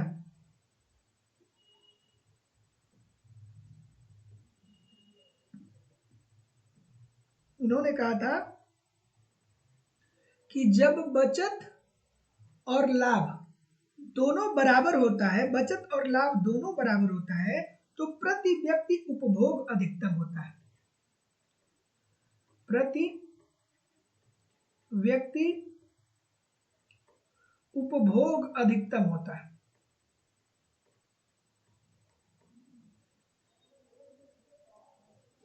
ठीक है, तो संचय के स्वर्णिम नियम की बात फेलिप्स ने किया था, और इसमें इन्होंने कहा था कि बचत और लाभ जब बराबर होता है, तो ऐसी स्थिति में प्रति व्यक्ति उपभोग क्या होगा, अधिकतम होगा। तो प्रति व्यक्ति बचत और प्रति व्यक्ति निवेश क्या होता है, अधिकतम होता है। तो जितने लोग भी ए बोल रहे हैं, क्योंकि ये पूछ रहा है कि कौन सा सही नहीं है, तो यह कि प्रति व्यक्ति पूंजी जहां पर प्रति व्यक्ति बचत और प्रति व्यक्ति निवेश अधिकतम होते हैं, अधिकतम नहीं होते हैं, बराबर होते हैं। तो जितने लोग भी ए बोल रहे हैं सबका उत्तर बिल्कुल ठीक हो जाएगा। अगला, असंतुलित विकास मॉडल की सर्वप्रथम किसने व्याख्या, सॉरी, असंतुलित विकास मॉडल सर्वप्रथम किसने प्रतिपादित किया? चलिए बता दीजिए। बच्चों वाला प्रश्न है। तो असंतुलित विकास सिद्धांत के अंतर्गत कहा गया कि देखिए श्रम और पूंजी सीमित होता है। तो श्रम और पूंजी जो आपके पास सीमित है, आप इसको उन्हीं क्षेत्रों में लगाइए जिससे आपको लाभ ज्यादा मिल सके, अर्थात इनका निवेश आप वहीं करिए जहां पे लाभ अधिकतम हो पाए। तो जितने लोग भी ये बोल रहे हैं कि हर्षमैन साहब, सीगर साहब और प्रेविस साहब, सभी लोग का उत्तर ठीक है, ए और B this is the right answer हो जाएगा। रैगनर नर्स, रोस्टो और पॉल स्ट्रीटन, ये लोग संतुलित विकास की बात करते हैं। ये लोग कहते हैं कि सभी क्षेत्रों में समान रूप से निवेश करिए जो श्रम पूंजी है, और ये लोग कहते हैं कि सभी क्षेत्र में नहीं, जहां लाभ ज्यादा मिलता है वहीं पे आप निवेश करिए। अगला, समृद्धि का हैरन-डोमर मॉडल अवधारणाओं तथा उनकी समानता पे आधारित है। क्या उत्तर आ रहा है भाई? तो अब हैरन-डोमर मॉडल में वास्तविक वृद्धि दर, अभिष्ट या वांछित वृद्धि दर या प्राकृतिक दर, तीनों चीजें आपको समझ में आनी चाहिए, है कि नहीं है? GA/GW GN के बराबर होता है। GA/GW GN के बराबर होता है। यहीं पे स्वर्णिम युग की बात वो करते हैं, अर्थात वास्तविक, अभिष्ट और प्राकृतिक विकास दर की बात करते हैं। तो जितने लोग भी सी बोल रहे हैं ठीक बोल रहे हैं। वास्तविक वृद्धि दर क्या होता है? तो वास्तविक वृद्धि दर वह वृद्धि दर होता है जिसपे देश विकास कर रहा है। वास्तविक वृद्धि दर क्या होता है? जिसपे देश विकास कर रहा होता है। और अभिष्ट या वांछित वृद्धि दर क्या होता है? तो वह दर होता है जिसमें वह दर है जिसकी आशा में उद्यमी अपने निर्णय लेते हैं। और प्राकृतिक वृद्धि दर क्या है? वह दर है जिसपे अर्थव्यवस्था में पूर्ण रोजगार की स्थिति विद्यमान है। बार बार आप लोगों से ये प्रश्न पूछा जाता है। सो जितने लोग भी सी बोल रहे हैं ठीक बोल रहे हैं। अगला, जॉन रॉबिन्सन के ग्रोथ मॉडल में पूंजी संचय किस पर निर्भर करता है? जॉन रॉबिन्सन का जो ग्रोथ मॉडल है उसमें पूंजी संचय किस पे निर्भर करता है? अब जॉन रॉबिन्सन की पुस्तक का नाम याद आना चाहिए। क्या नाम था बताइए? इस प्रश्न का उत्तर करिए। क्या उत्तर आ रहा है? जॉन रॉबिन्सन के ग्रोथ मॉडल में पूंजी संचय किस पे निर्भर करता है? तो जॉन रॉबिन्सन ने एक्युमुलेशन ऑफ कैपिटल लिखा था, द एक्युमुलेशन ऑफ कैपिटल। उसी में उन्होंने स्वर्णिम युग की बात की थी, स्वर्णिम युग की बात की थी। तो जितने लोग भी ऑप्शन नंबर क्या बोल रहे हैं, लाभ, मजदूरी, संबंध और श्रम की उत्पादकता, सभी लोग का उत्तर यहाँ पे बिल्कुल ठीक हो जाएगा। Option number B according to the question this is the right answer हो जाएगा। और स्वर्णिम युग कहाँ पे है? Delta N upon N is equal to delta K upon K पे। तो जितने लोग भी बी बोल रहे हैं ठीक बोल रहे हैं। कमेंट, अगला प्रश्न है कि निम्नलिखित में से कौन सी हैरड के समृद्धि प्रारूप की मान्यता नहीं है? हैरड की कौन सी मान्यता नहीं है? बेसिकली आपको बताना है। हैरड डोमर मॉडल की मान्यता इसमें से कौन सी नहीं है? ठीक है,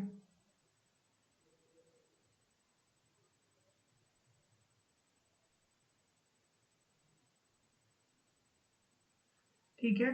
तो देखिए उन्होंने क्या कहा था, उन्होंने कहा था कि स्थिर पूंजी और परिवर्तनशील पूंजी दोनों देखने को मिलता है, अर्थात घटक मूल्य दीर्घकाल में नम्य होते हैं, इसकी बात वो नहीं करते हैं। तो जितने लोग भी ऑप्शन नंबर डी बोल रहे हैं सभी लोगों का उत्तर यहाँ पे एब्सोल्युटली 100% ठीक हो जाएगा। अगला प्रश्न है कि हैरड डोमर का आर्थिक विकास मॉडल निम्न के संतुलन पे आधारित है। तो हैरड डोमर का आर्थिक विकास मॉडल किसके संतुलन पे आधारित है? बेसिकली आपको बताना है। क्या उत्तर आ रहा है?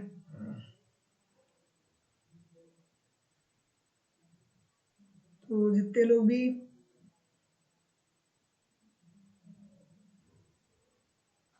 क्या बोल रहे हैं?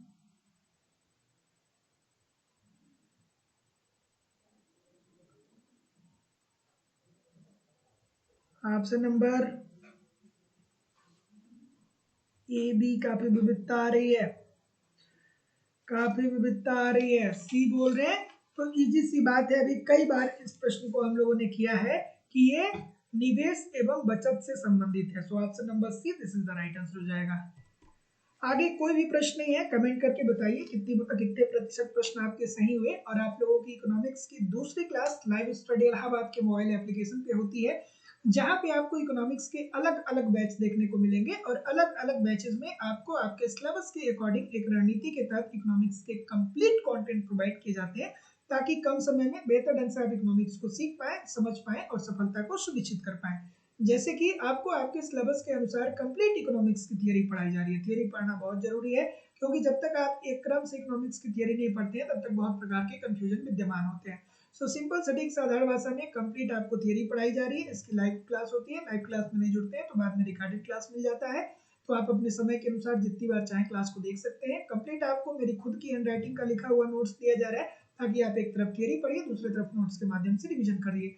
आपको टेस्ट सीरीज दिया जा रहा है, टेस्ट दीजिए, देखिए गलती कहाँ पे हो रही है, गलती क्यों हो रही है, उसमें सुधार करिए, फिर अगला टेस्ट दीजिए जिससे आपकी एक्यूरेसी बेहतर हो पाए। आपको प्रीवियस के क्वेश्चन पेपर भी दिए जा रहे हैं, डायरेक्टली इनडायरेक्टली बहुत सारे प्रश्न प्रीवियस ईयर से पूछे जाते हैं और करंट की भी क्लासेस आपको यहाँ पे देखने को मिलती है। मतलब सब कुछ प्रोवाइड कराना हमारी जिम्मेदारी है।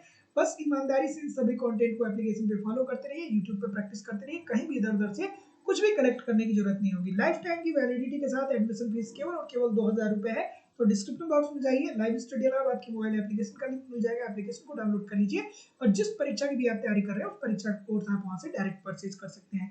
या किसी भी प्रकार की इंक्वायरी के लिए आप मुझे इस नंबर पे कॉल कर सकते हैं या व्हाट्सएप मैसेज कर सकते हैं। कोई भी समस्या आ रही है तो यहाँ पे सभी बैच आपको मिल जाएंगे, जैसे उत्तर प्रदेश में TGT, PGT, GIC lecturer, LT grade, Bihar में टीआरई 4.0 के लिए बैच मिल जाएगा, बिहार में सेट के लिए, मध्य प्रदेश में वर्ग 1, मध्य प्रदेश में वर्ग 2, मध्य प्रदेश में वर्ग 3, मध्य प्रदेश में सेट के लिए अलग अलग बैच मिल जाएंगे, उत्तराखंड में प्रवक्ता के लिए, उत्तराखंड में एलटी ग्रेड के लिए, यूजीसी नेट, छत्तीसगढ़ में set, Jharkhand TGT, Jharkhand PGT, D अलग अलग राज्यों में असिस्टेंट प्रोफेसर, एमबीएस, केडीएस और अन्य परीक्षाओं के भी बैच मिल जाएंगे।